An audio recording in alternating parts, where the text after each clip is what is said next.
स्वागत है एक बार फिर से आप सभी का एग्ज़ाम गुरुजी भाई अरविंद सर यूट्यूब चैनल में। देखिए, आप जानते हैं कि यूपी पुलिस कांस्टेबल के लिए यूपी जीके की क्लास आपके लिए करवा रहे हैं। और कल की वीडियो में हमने 70 तक सवालों को कंप्लीट कर लिया था। हालांकि जो 70 नंबर सवाल है ये मैंने आपको होमवर्क में दिया था। बहुत सारे मित्र ऐसे हैं जिन्होंने इसका आंसर भी दिया था। और आपको एक बात और बता दें कि इसके पहले की वीडियो अगर आप देखना चाहते हैं तो आप चैनल की प्लेलिस्ट में जाइए। यूपी जीके न्यू क्लास 2024 के नाम से प्लेलिस्ट बनी है, वहाँ से आप इसके पहले की सभी क्लास को देख सकते हैं। आप ये बात अच्छे से जानते हैं कि हम इस वीडियो में जितने भी क्वेश्चन कंप्लीट करते हैं वो सारे के सारे क्वेश्चंस आपके PYQ होते हैं, यानी प्रीवियस ईयर क्वेश्चन पेपर होते हैं। मेरे प्यारे भाई, जो भी मैं क्वेश्चंस करवाता हूँ ये आपके यूपीपी एग्ज़ाम में पूछे गए हैं, चाहे वो उत्तर प्रदेश पुलिस कांस्टेबल में पूछा गया हो, चाहे वो उत्तर प्रदेश पुलिस SI में पूछा गया हो, चाहे वो उत्तर प्रदेश पुलिस ASI में पूछा गया हो, चाहे वो यूपी पुलिस जेल वार्डर में, या यूपी पुलिस फायरमैन में, या यूपी पुलिस घुड़सवार में, या यूपी पुलिस कंप्यूटर ऑपरेटर में। कहने का मतलब है कि यूपी पुलिस के अंतर्गत जितने भी एग्ज़ाम्स होते हैं उनमें जो सवाल पूछे गए हैं वो हम इस वीडियो में कंप्लीट करते हैं। तो चलिए शुरू करते हैं आज के इस बेहतरीन क्लास को। बट उससे पहले निवेदन है भाई कि अगर आप चैनल पे पहली बार आए हो तो प्लीज़ सब्सक्राइब जरूर कर लिया करो, ताकि आपको बेनिफिट मिलता रहे। जो बच्चे चैनल से जुड़े हैं उनको तो फ़ायदा मिल ही रहा है, आपको भी फ़ायदा मिलता रहे। शुरुआत करते हैं। क्वेश्चन है आपके सामने कि सरदार वल्लभ भाई पटेल कृषि और तकनीकी विश्वविद्यालय यानी SBPUAT भारत के उत्तर प्रदेश राज्य के किस जिले में स्थित एक कृषि विश्वविद्यालय है? देखिए, सरदार वल्लभ भाई पटेल कृषि एवं तकनीकी विश्वविद्यालय जो है ये है उत्तर प्रदेश के मेरठ में।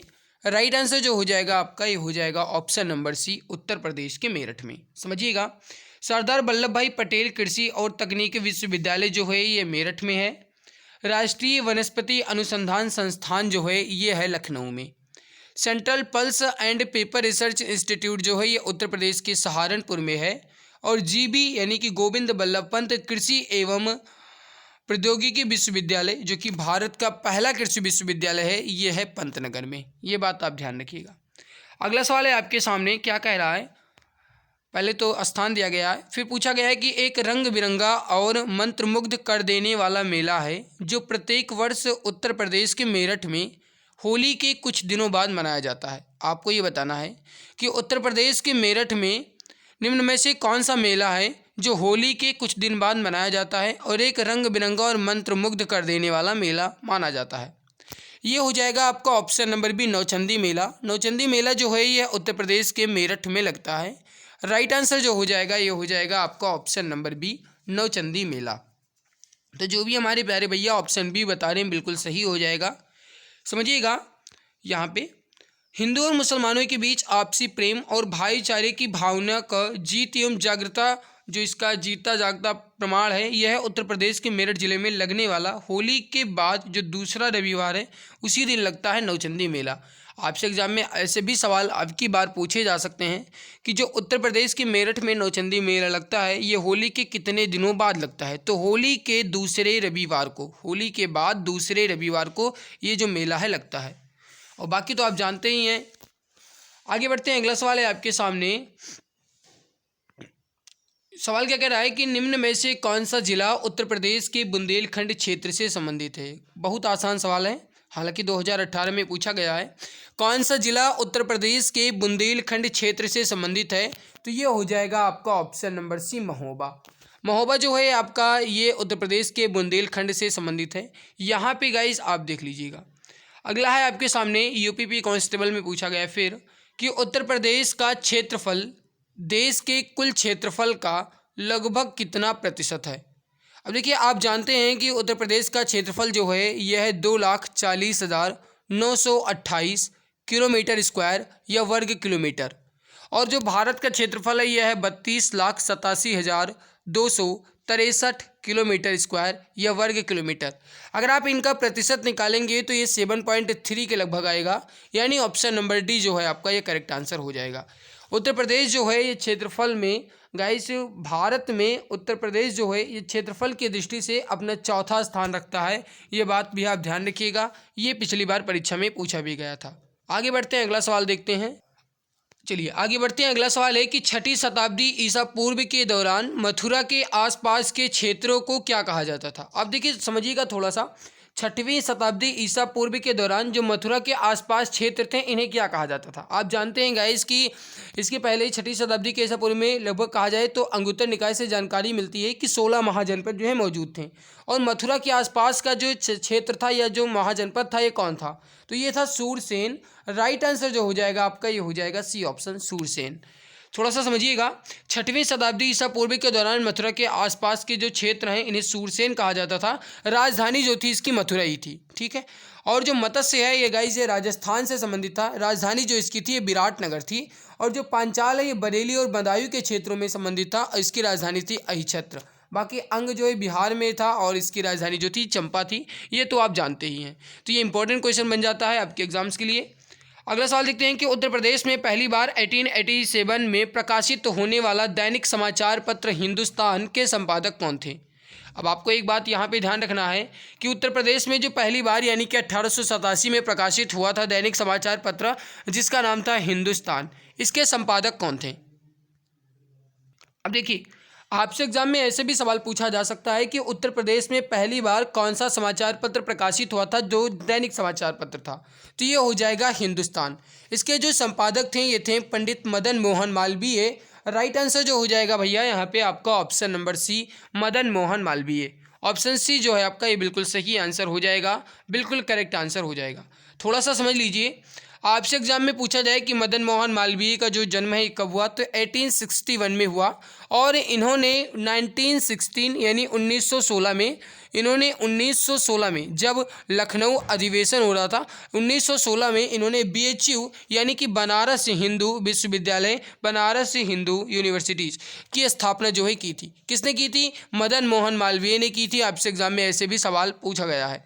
अगला है कि उत्तर प्रदेश में किस वर्ष सभी सरकारी कार्यों के लिए हिंदी का प्रयोग करना कानूनी तौर पर अनिवार्य कर दिया गया था।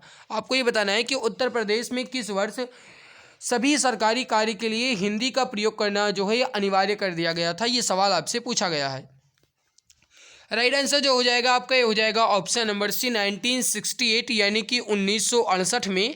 करेक्ट आंसर जो हो जाएगा आपका ये हो जाएगा ऑप्शन नंबर सी 1968 में उत्तर प्रदेश के सभी सरकारी कार्यों में हिंदी का प्रयोग जो है ये कानूनी तौर पे अनिवार्य कर दिया गया कि अब से भाई हिंदी का ही प्रयोग किया जाएगा, कोई भी सरकारी काम होगा उन सभी में। तो ये कब से गाइस पारित हुआ था, ये 1968 से। थोड़ा सा समझिएगा, उत्तर प्रदेश राज्य भाषा अधिनियम जो है 1951 के तहत हिंदी जो है यह उत्तर प्रदेश में राज्य प्रशासन की भाषा बन गई, और आधिकारिक कार्यों में हिंदी का उपयोग करने के लिए जो कानूनी रूप से बाध्यकारी बनाया गया ये 1968 में बनाया गया था। ध्यान रखिएगा, आपसे एग्जाम में सवाल पूछा जा सकता है। अगला है आपके सामने क्या सवाल कह रहा है कि फैजाबाद के एक प्रमुख संगीतकार थे जिन्होंने शास्त्रीय संगीत में टप्पा शैली का विकास किया था। आपको बताना है कि इसमें से कौन से संगीतकार हैं जिन्होंने फैजाबाद के हैं इन्होंने टप्पा शैली का विकास किया था। ये सवाल पूछा गया है और ये इंपॉर्टेंट क्वालिटी का सवाल है। बताइए राइट आंसर यहाँ पे क्या हो जाएगा। सही आंसर जो हो जाएगा यहाँ पे आपका ये हो जाएगा option number A Mustari Bai. Mustari Bai जो है एक संगीतकार थे, इन्होंने संगीत में टप्पा शैली का विकास जो है ये किसने किया, मुस्तरी बाई ने ही किया, जो कि फैजाबाद से संबंध रखती हैं। ऑप्शन नंबर ए आपका जो है ये करेक्ट आंसर हो जाएगा। तो फैजाबाद से संबंध रखने वाली मुस्तरी बाई ये जो है इन्होंने टप्पा शैली का विकास किया था, ध्यान रखिएगा। अगला है आपके सामने कि उत्तर प्रदेश में बुंदेलखंड का लोकप्रिय लोकगीत कौन सा है। अब आपको ये बताना है कि उत्तर प्रदेश के बुंदेलखंड से संबंधित लोकप्रिय लोकगीत इसमें से कौन सा है। अब देखो भाई, बिरहा तो है नहीं, रसिया भी नहीं है और लंगूरिया भी नहीं है जो यहाँ पे ये है आल्हा। ऑप्शन बी जो है आपका ये राइट आंसर हो जाएगा। थोड़ा सा एक्सप्लेनेशन देख लीजिए। आल्हा जो है ये बुंदेलखंड का एक प्रमुख लोकप्रिय गीत है। बिरहा जो है गाइस ये पूर्वी उत्तर प्रदेश या फिर कहा जाए एक तरीके से तो ये उत्तर प्रदेश के पूर्वी क्षेत्रों में ये लोकगीत जो है प्रचलित है, और पश्चिमी में भी, पश्चिमी बिहार में भी, या फिर कहा जाए कि बिहार के साइड में जो जिले लगते हैं उन सभी क्षेत्रों में ज़्यादातर बिरहा जो है गाया जाता है। ठीक है। लंगूरिया जो है बुंदेलखंड का एक लोक नृत्य है। बात ध्यान रखिएगा, आपसे पूछा क्या गया था लोकगीत कौन सा है, तो लोकगीत जो है ये बुंदेलखंड का आल्हा है। लेकिन अगर आपसे पूछा जाए लोक नृत्य कौन सा है तो ये हो जाएगा लंगूरिया। ये बात आप ध्यान रखिएगा। नेक्स्ट सवाल है आपके सामने, इसको देख लेते हैं। सवाल आपसे क्या कह रहा है कि निम्नलिखित में से कौन उत्तर प्रदेश का सबसे पुराना विश्वविद्यालय है। अब आपको ये बताना है कि उत्तर प्रदेश का इसमें से कौन एक सबसे पुराना यूनिवर्सिटी या फिर विश्वविद्यालय है। इंपॉर्टेंट सवाल है, बताइए राइट आंसर यहाँ पे क्या हो जाएगा। राइट आंसर जो हो जाएगा आपका, ये हो जाएगा ऑप्शन नंबर डी, इलाहाबाद केंद्रीय विश्वविद्यालय। ऑप्शन डी जो है आपका ये बिल्कुल सही आंसर हो जाएगा। यहाँ पे थोड़ा सा समझिएगा, उत्तर प्रदेश के जो सबसे पुराने विश्वविद्यालय हैं वो इसमें से दिए गए ऑप्शन के थ्रू जो है ये इलाहाबाद विश्वविद्यालय है। इसके इलाहाबाद विश्वविद्यालय का जो पुराना नाम है ये पूर्व के ऑक्सफोर्ड या फिर गाइस ऑक्सफोर्ड के नाम से जाना जाता था। स्थापना जो है इसकी 23 सितंबर 1887 ईस्वी को विलियम मेयर एमर्सन की प्रेरणा से हुई थी। ठीक है, ये बात आप ध्यान रखिएगा। आगे बढ़ते हैं, अगला सवाल है आपके सामने कि उत्तर प्रदेश के किस शहर को पूर्व का ग्रॉस के नाम से जाना जाता है। परहैप्स ये क्वेश्चन मैंने पढ़ाया है आपको, अगर आप जानते होंगे तो आप आसानी से बता सकते हैं, नहीं जानते हैं तो कोई बात नहीं, आप ध्यान दीजिए। किस शहर को पूर्व के ग्रॉस के नाम से जाना जाता है, तो ये हो जाएगा डी ऑप्शन कन्नौज।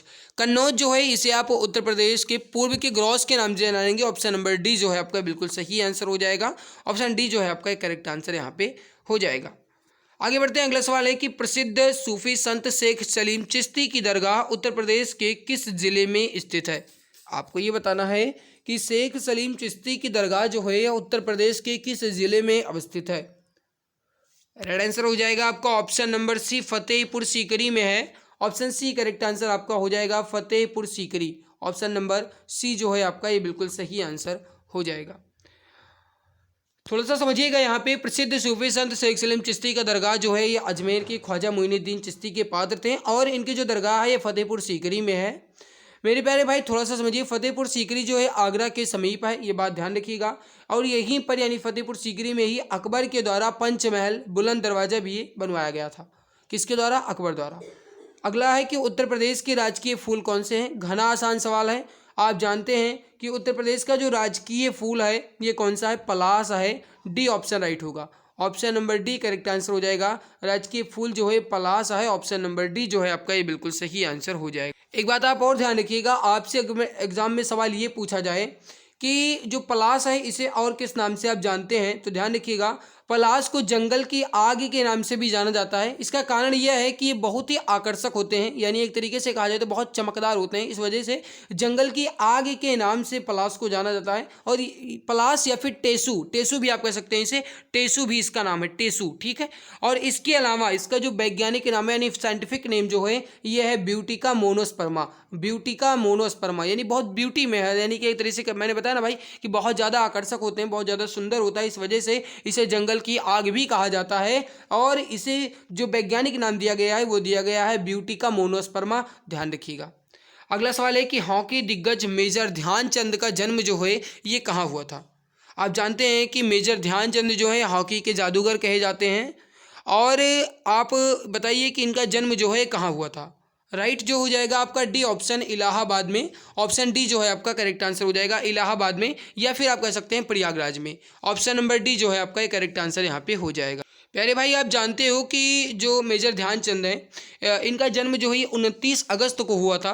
इस वजह से 29 अगस्त को खेल दिवस के रूप में भी मनाया जाता है। ध्यान रखिएगा, हॉकी के जादूगर कहे जाने वाले मेजर ध्यानचंद के जन्म दिवस के उपलक्ष्य में खेल दिवस जो है ये 29 अगस्त को मनाया जाता है। आप ध्यान दीजिएगा। और फिर से यहाँ पे एक बात आप और ध्यान से सुन लीजिए, हॉकी के दिग्गज मेजर ध्यानचंद का जो जन्म है ये 29 अगस्त 1905 को इलाहाबाद यानी प्रयागराज में हुआ था और 3 बार ओलंपिक में स्वर्ण पदक जीतने वाले भारतीय हॉकी टीम के सदस्य भी रहे थे। ठीक है, इन्होंने पहली बार जो है ये 1928 में एम्स्टर्डम ओलंपिक में इन्होंने भारतीय हॉकी टीम में स्वर्ण पदक जीता था। दूसरी बार 1932 में लॉस एंजल्स में ओलंपिक पदक में इन्होंने स्वर्ण पदक जीता, और तीसरी बार जो है 1936 में बर्लिन के ओलंपिक में इन्होंने जो है स्वर्ण पदक जीता था। ठीक है, ध्यान रखिएगा। अगला सवाल है आपके सामने कि मुंशी प्रेमचंद का जन्म जो है कहाँ हुआ था। अब आप ये जानते हो कि मुंशी प्रेमचंद जो हैं ये गाइस भारतीय साहित्य मतलब हिंदी साहित्य से संबंधित हैं और इनका जन्म जो है ये कहाँ पे हुआ था। राइट हो जाएगा आपका ऑप्शन नंबर डी, वाराणसी में। ऑप्शन डी करेक्ट आंसर आपका हो जाएगा, वाराणसी में।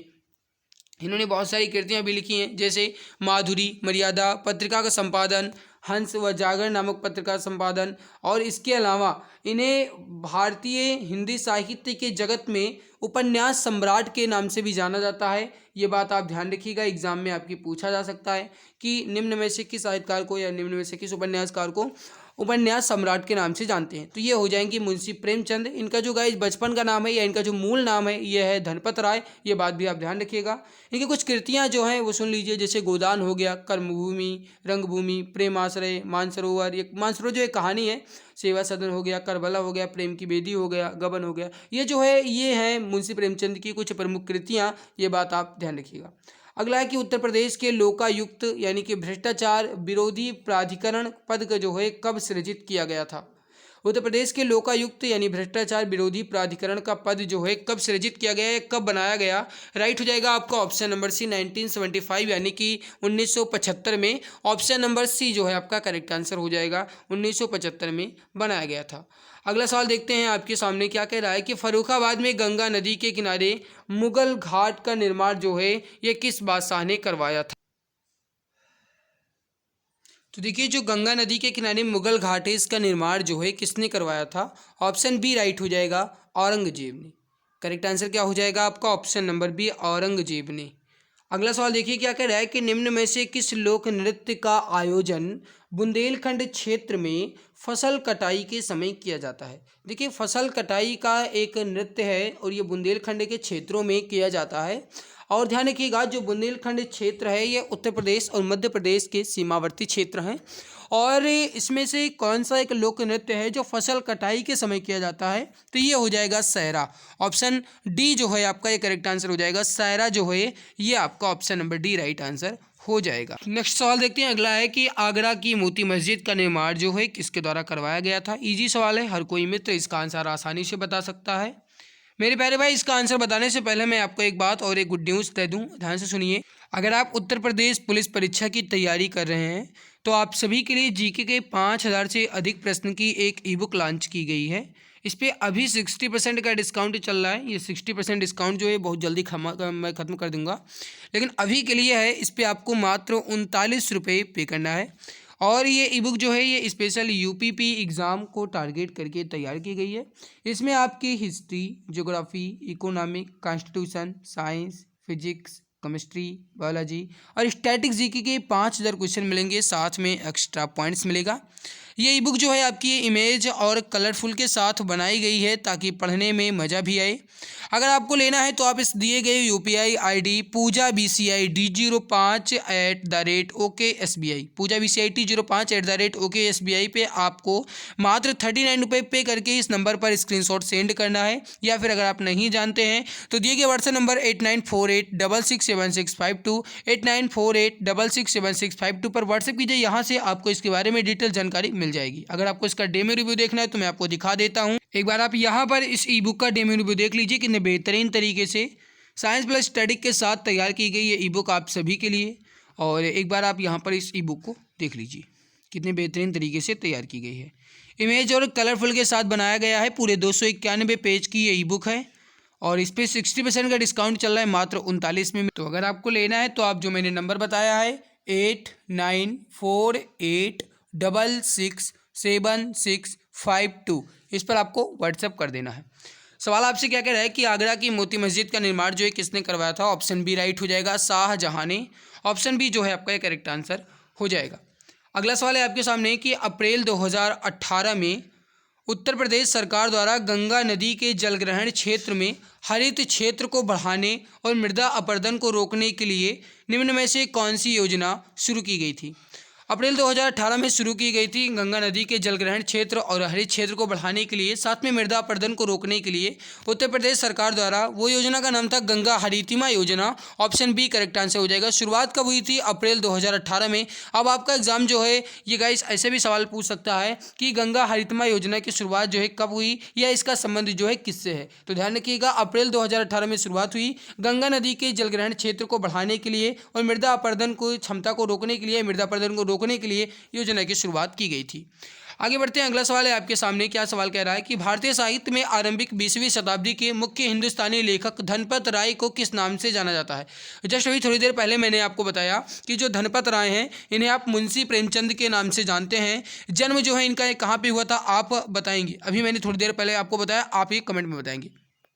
देखिए ये जो है ये उपन्यास के सम्राट कहे जाते हैं। नाम है इनका मुंशी प्रेमचंद। ऑप्शन सी जो है आपका ये करेक्ट आंसर हो जाएगा। मुंशी प्रेमचंद जो है आपका ये बिल्कुल सही आंसर हो जाएगा, ध्यान रखिएगा। आगे बढ़ते हैं, अगला सवाल देखिए आपके सामने है कि महर्षि वाल्मीकि का आश्रम ब्रह्मवर्त में स्थित था, जो वर्तमान में उत्तर प्रदेश के किस क्षेत्र में है। शायद मैंने ये आपको पढ़ाया है, अब किस सेट में पढ़ाया ये ध्यान नहीं है, लेकिन ये क्वेश्चन मैंने आपको पढ़ाया है।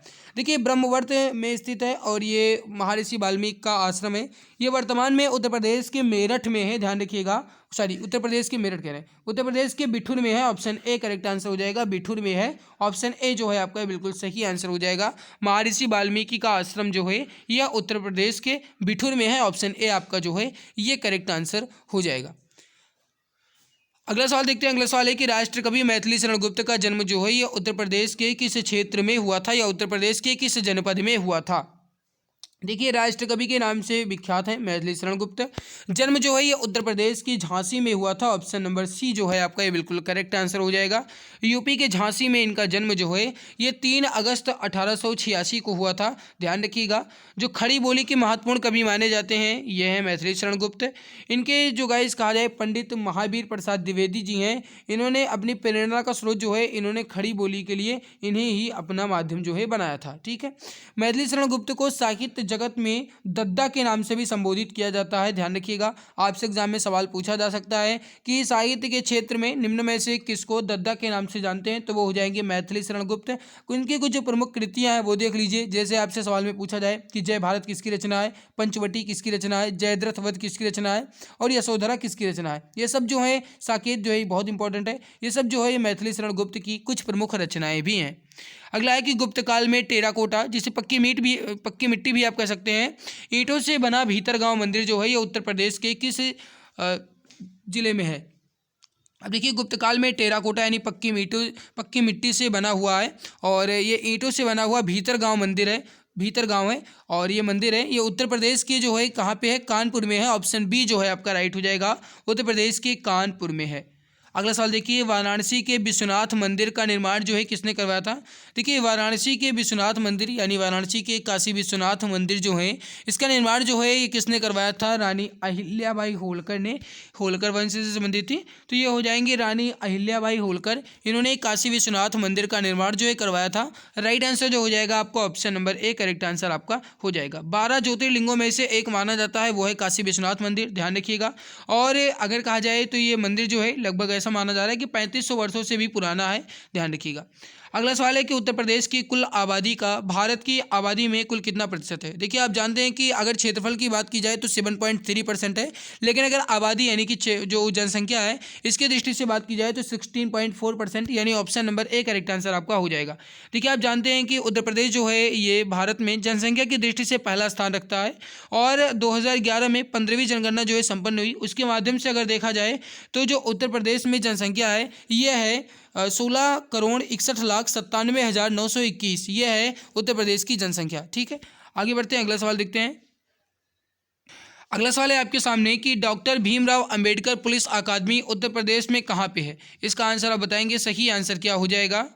डॉक्टर भीमराव अंबेडकर पुलिस अकादमी जो है ये उत्तर प्रदेश में कहाँ पे है।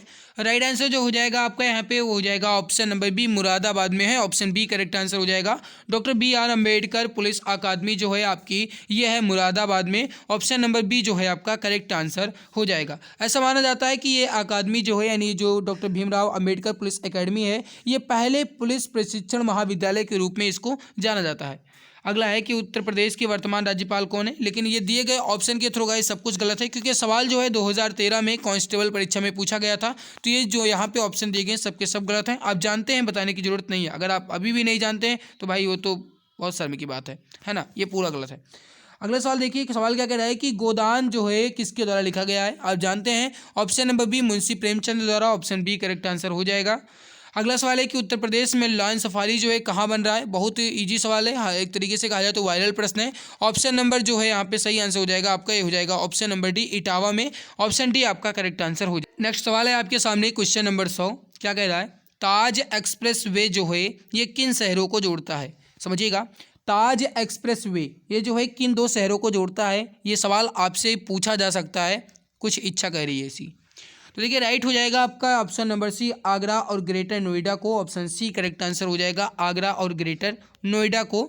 ये जो है 165.5 किलोमीटर लंबा 6 लेन वाला जो है मार्ग है, उत्तर प्रदेश के आगरा और ग्रेटर नोएडा को जोड़ने वाला ये। और जो ताज एक्सप्रेस वे है इसका पुराना नाम जो है ये यमुना एक्सप्रेस वे था, ध्यान रखिएगा, आपसे एग्जाम में सवाल पूछा जा सकता है। लेकिन अब जो है अब ये 8 लेन वाला हो गया है, ये बात भी आप ध्यान रखिएगा। निम्न में से कौन सी भाषा उत्तर प्रदेश की दूसरी राज्य भाषा है। पहली राज्य भाषा जो है उत्तर प्रदेश की ये हिंदी है, और दूसरी आपसे पूछा गया है तो ये हो जाएगी उर्दू। ऑप्शन सी आपका जो है करेक्ट आंसर हो जाएगा। जो भी हमारे प्यारे भाई बहन ऑप्शन सी बता रहे हैं बिल्कुल सही आंसर, बिल्कुल करेक्ट आंसर हो जाएगा। भाई अगर आपको ये हमारी मेहनत अच्छी लग रही है तो बिना कहे लाइक कर दिया करो, क्योंकि आप इतने समझदार हो, आप अपनी जिम्मेदारी समझते हो कि आपको करना क्या है। तो प्लीज़ अगर आपको ये हमारी मेहनत अच्छी लग रही है भाई, और अगर आपका हाथ नहीं दुखता है तो प्लीज़ आप क्लास को लाइक जरूर कर दिया करो, और चैनल पे पहली बार आए हो तो सब्सक्राइब जरूर कर लेना, ताकि गाइस आपको इसका फ़ायदा मिल पाए। जो भी क्लास में अपलोड करूं, जो भी क्लास आपके लिए आए, तुरंत आपको उसका नोटिफिकेशन मिल पाए और आप उसका फ़ायदा उठा पाओ। तो प्लीज़ आपसे निवेदन है कि अगर आप चैनल पे पहली बार आए हो तो सब्सक्राइब कर लो, और इस वीडियो को अपने उन सभी भाई बहन तक, बंधुओं तक, उन सभी तक, मित्रों तक शेयर कर दो जो भी यूपी पुलिस कांस्टेबल की तैयारी कर रहे हैं, ताकि उनका भी फ़ायदा हो सके। देखो मैं समझ सकता हूँ कि आप ये सोच रहे होंगे कि मैं शेयर करूँगा कंपटीशन बढ़ेगा, लेकिन भाई देखो ये सोच नहीं होनी चाहिए। आप जितना ज़्यादा शेयर करोगे उतना गाइज आपको फ़ायदा मिलेगा, और आपके मित्र भी आपके ऊपर विश्वास करेंगे। तो प्लीज़ आप जितना ज़्यादा हो सके ना वीडियो को शेयर जरूर कर दिया करो।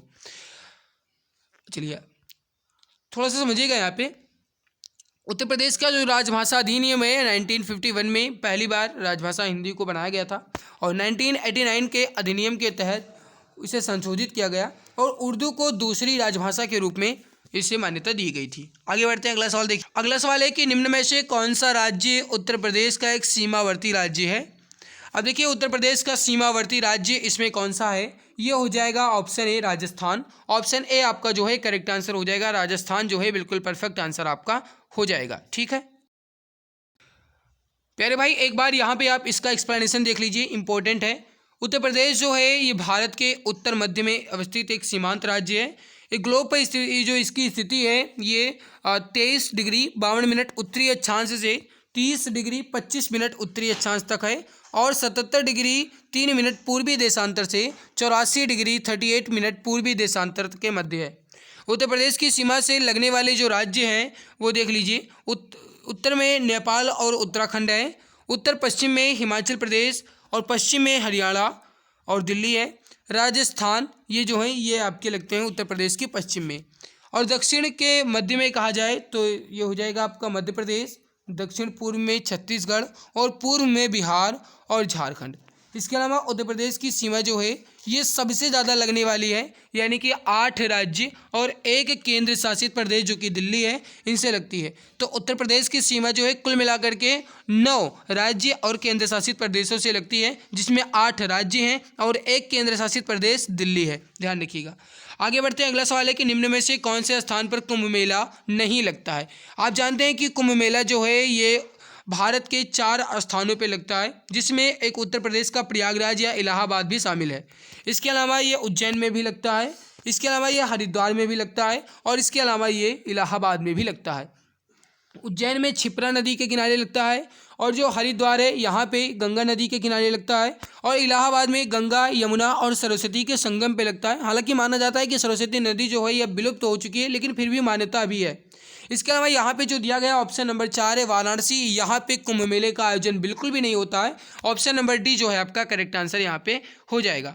अगला सवाल है कि उत्तर प्रदेश के निम्न में से कौन मुख्य शास्त्रीय नृत्य हैं। आप जानते हैं कि शास्त्रीय नृत्यों की संख्या जो है कुल मिलाकर के 8 है, और हालांकि अब 9वां माना जाता है छऊ को, लेकिन गाइस जो अभी मान्यता उसकी नहीं हुई है। यहाँ पे समझिए, अगर आपसे सवाल पूछा जाए कि उत्तर प्रदेश या उत्तर भारत का शास्त्रीय नृत्य जो क्लासिकल डांस है ये इनमें से कौन सा है, तो ये हो जाएगा ऑप्शन नंबर बी, कथक।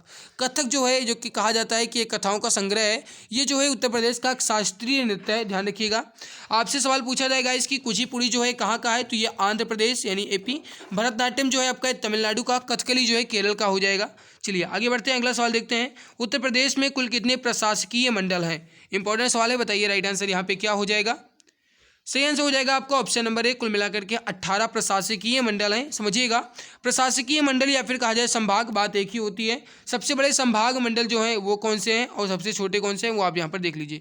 पहले देखिए, सबसे छोटे जो संभाग हैं या फिर सबसे जो छोटे मंडल हैं ये कौन से हैं, तो ये हो जाएंगे मिर्ज़ापुर, आजमगढ़, बस्ती, झांसी व सहारनपुर, यानी 3 जिले जो हैं माने जाते हैं। और सबसे बड़े में बात की जाए तो कानपुर, लखनऊ और मेरठ, ये हो जाएंगे सबसे बड़े संभाग के जिले।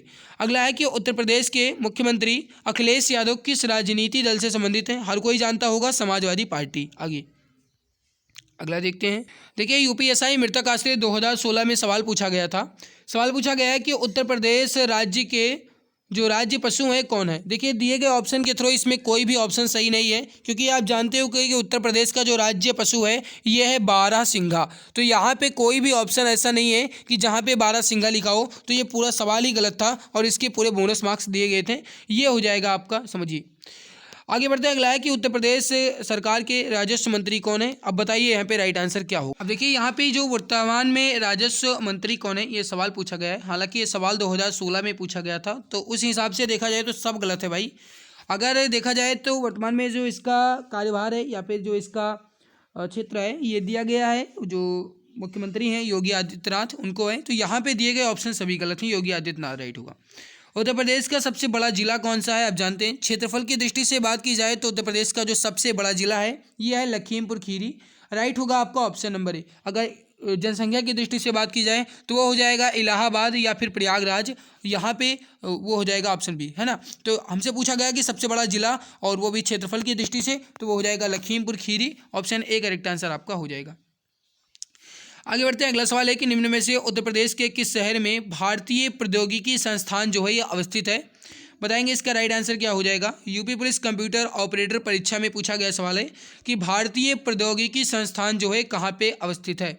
राइट आंसर हो जाएगा आपका डी ऑप्शन, कानपुर में, ऑप्शन नंबर डी जो है करेक्ट आंसर हो जाएगा।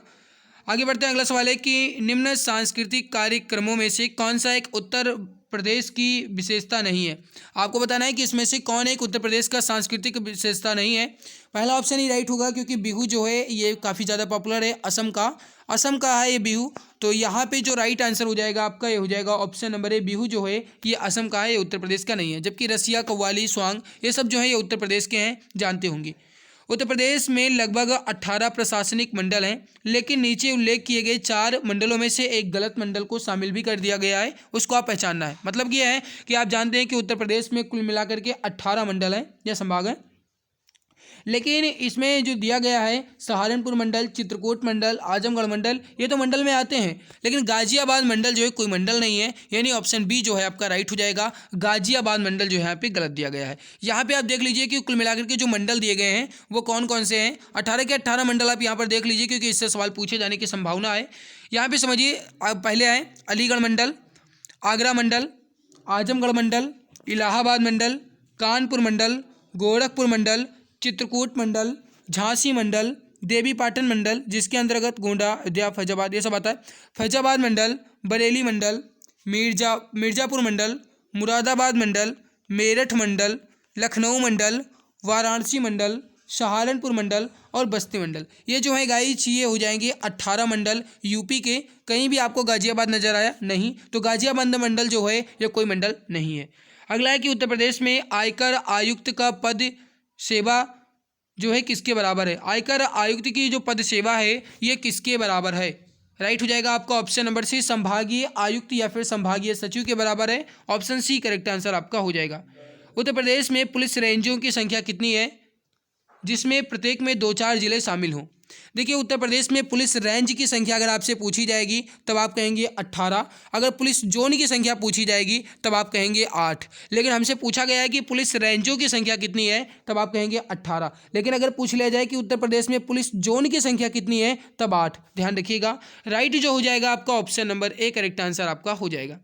अगला है कि इलाहाबाद में प्रत्येक वर्ष में 2 से 7 फरवरी तक पर्यटन विभाग सांस्कृतिक और प्राकृतिक विरासत के माध्यम से एक उत्सव का आयोजन किया जाता है। यह उत्सव जो है कौन सा है?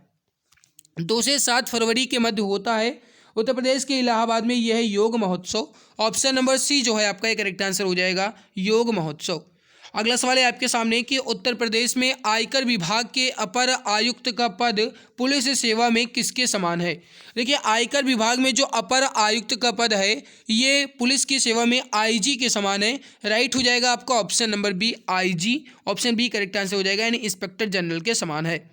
अगला है कि इनमें से कौन उत्तर प्रदेश का एक पारंपरिक शिल्प नहीं है? भाई अगर आपको क्लास अच्छी लग रही है तो प्लीज़ लाइक ज़रूर कर दो। आपके लाइक से मुझे मोटिवेशन मिलता है, तो प्लीज़ एक बार क्लास को दिल की गहराई से लाइक कर देना।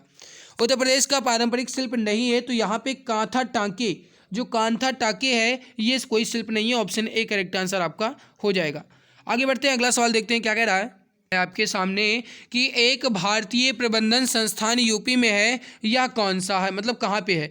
भारतीय प्रबंधन संस्थान जो है ये यूपी में है और वर्तमान में यूपी के मतलब लखनऊ में है। Option number D correct answer हो जाएगा, लखनऊ में है। अगला सवाल देखते हैं, उत्तर प्रदेश सरकार का संवैधानिक प्रमुख जो है ये कौन होता है? ये भी कंप्यूटर ऑपरेटर परीक्षा में पूछा गया है। जो संवैधानिक प्रमुख होता है ये राज्यपाल होता है। राइट आंसर हो जाएगा आपका ऑप्शन नंबर सी, राज्यपाल। अगला सवाल देखते हैं, राष्ट्रीय साक्षरता मिशन का आरंभ जो है ये किस वर्ष किया गया था? राष्ट्रीय साक्षरता मिशन का आरंभ जो है किस वर्ष किया गया था? पीडीएफ जो है टेलीग्राम पे मिल जाएगी, वहाँ से ले लेना, ठीक है। जो राष्ट्रीय साक्षरता मिशन का आरंभ है ये किया गया था 1988 में। डी ऑप्शन आपका करेक्ट आंसर हो जाएगा। अगला है कि भारत में सबसे अधिक साक्षरता वाला प्रदेश कौन सा है? देखो प्रदेश आपसे पूछा जा रहा है, साक्षरता वाला वो हो जाएगा Kerala. Option B correct answer आपका हो जाएगा, केरल बिल्कुल सही आंसर हो जाएगा। तो यहाँ पे गाइस हमने यूपी जीके के आज 121 क्वेश्चन यानी 70 यानी कि कुल मिलाकर के आज मैंने 51 क्वेश्चन कंप्लीट किए। आई होप ये हमारी क्लास आपको अच्छी लगी होगी। अगर अच्छी लगी है तो लाइक ज़रूर कर दीजिए। चैनल पे पहली बार आए हो तो सब्सक्राइब कर लीजिए ताकि आने वाली इसके बाद नेक्स्ट वीडियो आपको मिल पाए, नेक्स्ट क्लास जो है उसका बेनिफिट आपको मिल पाए। तो प्लीज़ अगर आप अभी तक चैनल को सब्सक्राइब नहीं किए हैं तो अभी सब्सक्राइब करके बेल बटन को प्रेस कर दीजिए ताकि गाइस आने वाली हर एक नई वीडियो की नोटिफिकेशन मिला करे। पीडीएफ मैं टेलीग्राम पे आपको दे दूंगा। तो आज की इस बेहतरीन लाजवाब वीडियो से नहीं, आपको हमारी मेहनत कैसी लगी कमेंट सेक्शन में कमेंट करके जरूर बताइएगा। कोई एक अच्छा सा कमेंट करके आप मुझे जरूर बता दीजिएगा। बाकी मेरे प्यारे भाई इसके बाद के जो क्वेश्चंस हैं वो मैं कल की वीडियो में कंप्लीट करूंगा। आई होप आज की हमारी मेहनत आपको जरूर अच्छी लगी होगी। मिलते हैं इसके बाद एक और नई खास वीडियो में, तब तक के लिए खुश रहिए, मुस्कुराते रहिए, जी जान शिद्दत के साथ लगे रहिए। जय हिंद, जय भारत। नमस्कार। अब जी के विषय का डर हुआ पूरी तरह खत्म। जी हाँ, आप सभी के लिए 5000 प्लस क्वेश्चंस की ई बुक लॉन्च की जा चुकी है। इस ई बुक में आपको history, geography, economic, constitution, science के अंतर्गत फिजिक्स, केमिस्ट्री, बायोलॉजी और स्टैटिक जीके के 5000 प्लस क्वेश्चंस के साथ एक्स्ट्रा पॉइंट्स मिलेंगे। यह ई बुक आपको इमेज एंड कलरफुल मिलेगी ताकि आपको पढ़ने में मजा आए। इस ई बुक को आप मात्र 39 रुपये में परचेज कर सकते हैं, जिस पे 60% का डिस्काउंट चल रहा है। अगर आप अभी परचेज करेंगे तो आप मात्र 39 रुपये में खरीद सकते हैं। इसको खरीदने के लिए UPI ID पूजा BCI T05@OKSBI पर आपको मात्र 39 रुपये पे करना है, या फिर अन्य डिटेल्स आप व्हाट्सएप नंबर 8948667652 पे आप प्राप्त कर सकते हैं। यहाँ से भी आप परचेज कर सकते हैं। यह ई बुक आपको सभी एग्जाम्स में बहुत ज़्यादा हेल्प करेगी और आपको सिलेक्शन दिलाने में बहुत ज़्यादा मदद करेगी। बहुत बहुत धन्यवाद।